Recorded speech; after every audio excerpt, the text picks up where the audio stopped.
Bonjour et bienvenue à cette nouvelle capsule de Synergologie. Bienvenue aux nouveaux abonnés de la chaîne YouTube. Merci beaucoup aux gens qui me suivent mois après mois. Aujourd'hui, comment reconnaître les dominateurs? On va donc regarder quelles sont les stratégies non verbales pour les identifier, mais aussi qu'est-ce qu'on fait quand on en rencontre.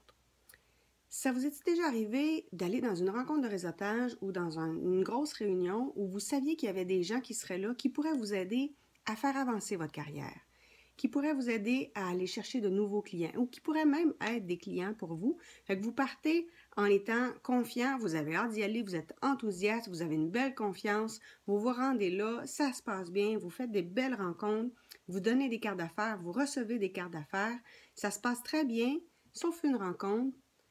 C'est pas qu'elle se passe pas bien, c'est qu'elle vous donne un drôle de feeling et quand vous allez repartir de là, vous allez repartir moins confiant. Vous allez repartir même avec l'impression que finalement, vous ne maîtrisez pas vraiment bien votre sujet, vous n'êtes pas tout à fait à la hauteur, vos clients sont meilleurs que vous avez de la difficulté à vous distinguer de la concurrence et vous allez repartir avec l'impression que peut-être que l'autre personne peut vous aider parce que finalement, vous n'êtes pas vraiment à la hauteur. Et là, vous avez probablement eu affaire à un manipulateur dominateur.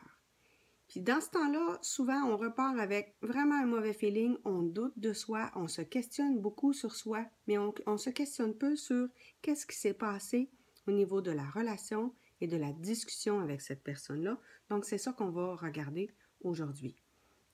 Donc, il faut savoir que si vous avez affaire à un manipulateur dominateur, il y a deux stratégies généralement qui sont beaucoup utilisées. Il y a la stratégie du conquérant. Le dominateur conquérant, il est assez facile à reconnaître en ce sens qu'il prend de la place. Mais il prend vraiment beaucoup de place. Donc, s'il est assis sur une chaise, il va s'assurer de bien s'installer. Je me souviens, à un moment donné, je donnais une conférence et j'en avais un. J'avais 100 personnes dans la salle, mais j'en avais un. Les jambes bien étendues, les deux bras en arrière de la tête, bien évachés. Puis on s'entend, il était sur une chaise droite, c'était pas du tout confortable. L'objectif, c'était vraiment d'attirer l'attention sur lui. Il était le seul, d'ailleurs, du groupe à avoir une chemise rose. Il était assez costaud, donc c'était difficile de le manquer, là. L'objectif, c'était manifestement d'attirer l'attention. Puis à chaque fois que je faisais un propos, un commentaire, que je racontais une anecdote, il y avait toujours un petit commentaire ou un petit haussement de menton. Donc, l'objectif était évidemment de me déstabiliser. Mais sa première stratégie, ça a été de prendre le plus de place possible au niveau de sa chaise pour être remarquable. Les dominateurs vont avoir tendance aussi à repousser les objets qui sont devant eux et autour d'eux pour justement prendre le plus d'espace possible. Vous allez le voir d'ailleurs chez certains politiciens, en ce moment on a des vidéos là-dessus, où on les voit prendre les feuilles, les tasser, prendre les espèces de petits cartons avec leur nom et les mettre de côté. Donc on prend le plus d'espace possible. La même chose avec les verres d'eau, on va les pousser le plus possible. C'est ce qu'on appelle une expansion de l'ego, c'est pas compliqué. Il va y avoir aussi une tendance, et ça c'est toujours un peu particulier quand ça arrive, les dominateurs ont tendance à essayer d'être plus haut que les autres. Donc, s'ils ont une discussion dans l'escalier, ils vont se tenir une marche plus haute, juste pour être sûr de se grandir et de donner l'impression à l'autre que l'autre est plus petit. S'il est plus petit, il est inférieur, il est moins bon. Donc, on essaye à ce moment-là de se grandir. J'ai vu des gens même se tenir sur le bout des orteils pour essayer de se grandir, grimper sur un petit banc pour essayer de se grandir. Donc, on est toujours dans essayer de se grandir. Ce sont des gens qui vont avoir souvent une voix forte, on les entend, on ne peut pas les manquer. Souvent, de toute façon, ils coupent la parole à tout le monde. Et inversement, on va avoir des gens qui vont avoir la stratégie inverse, c'est-à-dire qu'ils vont parler vraiment pas fort pour que vous soyez obligé de vous concentrer juste sur cette personne-là. Vous allez être focalisé juste sur lui pour l'entendre. Puis à ce moment-là, vous ne pourrez pas entendre le reste et vous allez absorber à ce moment-là toutes ces paroles. Chez le dominateur, on a aussi la tendance à avoir le menton très haut. Donc, il vous regarde, mais le menton a tendance à être souvent très haut. Les sourcils aussi souvent très hauts. Donc, on vous fait sentir qu'on doute de vous. Puis c'est ça l'objectif. L'objectif, c'est de vous faire douter de vous, de vous amener à vous justifier, de vous amener à être un peu plus envahi émotivement, parce qu'à ce moment-là, évidemment, ils vont avoir le dessus. Une tendance quand vous parlez à avoir ce qu'on appelle en synergologie la position M4. Donc, on repousse votre idée, on vous met à distance et on vous le fait sentir plusieurs fois. Donc, vous allez vous sentir à ce moment-là justement rejeté, repoussé, voire même attaqué. L'objectif, encore une fois, c'est de vous déstabiliser. Au niveau de la poignée de main, ce qu'on va avoir, c'est une poignée de main qui finit plus. Ils vous tiennent, ils vont rajouter souvent la deuxième main, mais c'est une poignée de main qui dure plus que 3 secondes, tellement que vous allez avoir un malaise, alors que lui, il ne ressent pas le malaise. Je dis lui, j'ai des femmes aussi qui font exactement la même chose, qui ont la même stratégie. Donc, c'est une poignée de main qui ne se termine plus, c'est très malaisant. Il peut y avoir une poignée de main qui va être déstabilisante, donc il va vous écraser davantage ou il va vous tirer, vous obliger à rentrer dans sa bulle, parce que s'il réussit à vous déstabiliser physiquement, il est en train à ce moment-là aussi de vous déstabiliser psychologiquement, et c'est ça l'objectif. Puis il va s'assurer de rentrer dans votre bulle. Donc généralement, il y a peu de distance entre vous deux, il y a très peu de proximité. Il y a une grande proximité, c'est-à-dire, donc vous allez être très très proche de l'autre personne. Et bien évidemment, s'il est grand, il va se pencher vers vous. Vous allez le sentir, vous serez pas confortable. Une autre stratégie qui est utilisée par les dominateurs, c'est la stratégie de l'indifférence. Est aussi désagréable. Fait que dans ce temps-là, c'est pas compliqué. La personne, elle vous ignore. Donc, si vous êtes assis sur sa gauche, ben c'est pas compliqué. Il va vous tourner le dos. Il va vous regarder de temps en temps, mais après ça, il va se retourner. Et il va même repousser les objets qui vous appartiennent le plus loin possible de lui pour vous faire sentir qu'il vous rejette et il ne vous écoute pas. Il ne vous répond pas à vos questions. Il va même, quand vous allez parler pour essayer de vous adresser à quelqu'un qui est en face ou à la personne qui est à sa droite, il va vous couper la parole pour être en mesure à ce moment-là de reprendre le dessus. Il va parler plus fort que vous. Ça va être un peu désagréable à ce moment-là aussi. Donc, dans les stratégies, bien évidemment, il ne faut pas le prendre personnel. Parce que ce qu'il veut, là, c'est faire en sorte que vous soyez envahi émotivement. Il veut absolument vous faire réagir.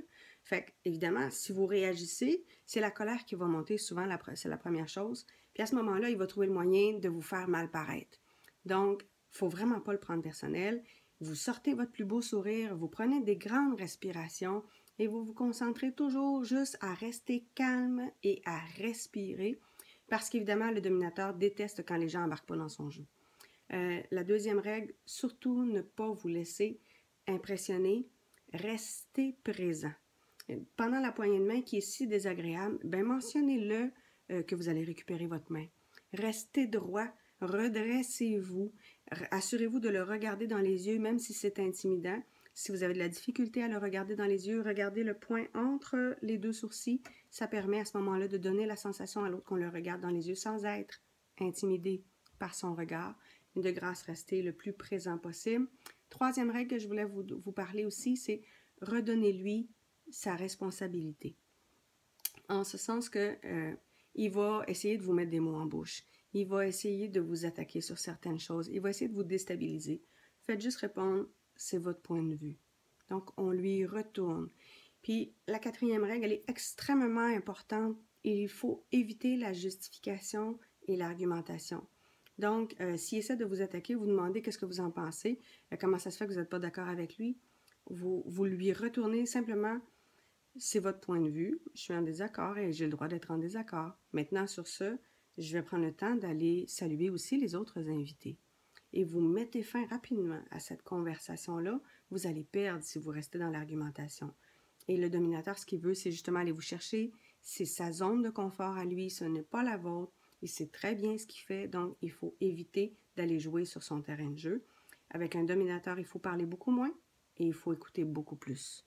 Parce que son objectif à lui, c'est de vous faire dire des choses qu'il va pouvoir vous reprocher par la suite. Donc, on évite de lui donner, évidemment, des informations. Je vous invite aussi comme sixième stratégie, en plus de non seulement de l'écouter plus et de parler moins, c'est que les autres personnes qui sont dans la salle, prenez le temps d'aller les rencontrer, de les rencontrer individuellement, de leur parler individuellement, mais surtout de les écouter, de les faire parler. Les gens se sentent importants quand ils peuvent parler.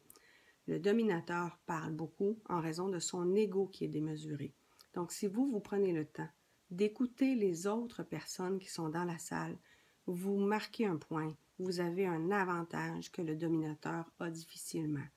Donc, soyez à l'écoute des autres personnes, faites-les parler, intéressez-vous à leur réalité, à leur quotidien, à ce qu'ils font. Septième stratégie, prenez du recul. C'est vraiment important. Il n'y a pas tellement longtemps, j'ai eu affaire à un client qui était un peu particulier, puis on s'entend, là, j'ai écrit un livre sur les manipulateurs, je suis synergologue, je suis conseillère en développement organisationnel, ça fait 20 ans que je fais ça. Donc, je suis solide, je suis outillée.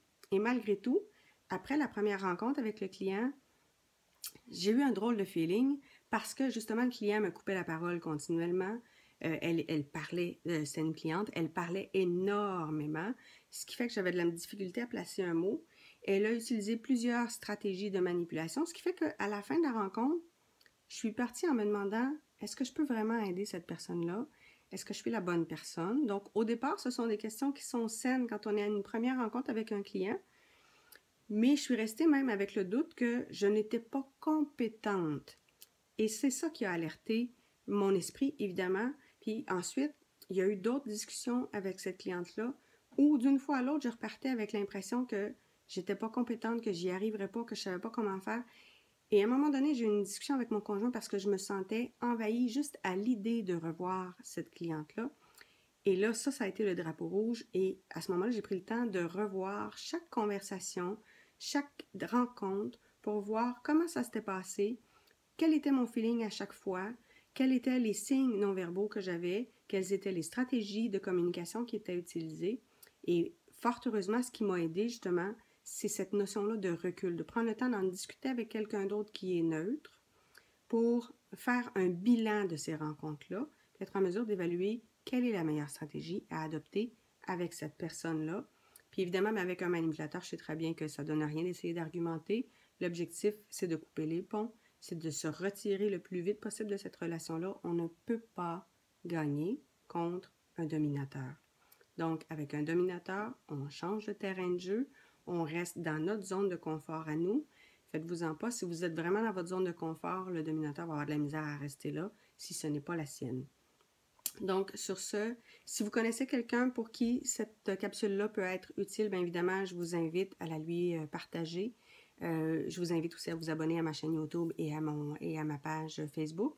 Et je vous invite aussi à vous abonner à l'infolette sur annabelle-boyer.com. Je suis en train de préparer plusieurs programmes, tant sur le langage corporel, sur le développement de potentiel, mais aussi sur comment se débarrasser des manipulateurs, parce que manifestement, vous êtes nombreux à avoir besoin d'avoir un peu plus d'outils.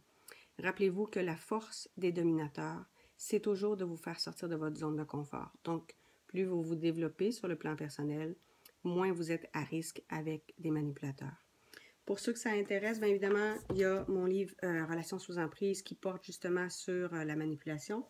Je vous encourage aussi à lire Je lis en vous, savez-vous lire en moi, qui est sur l'analyse du langage corporel.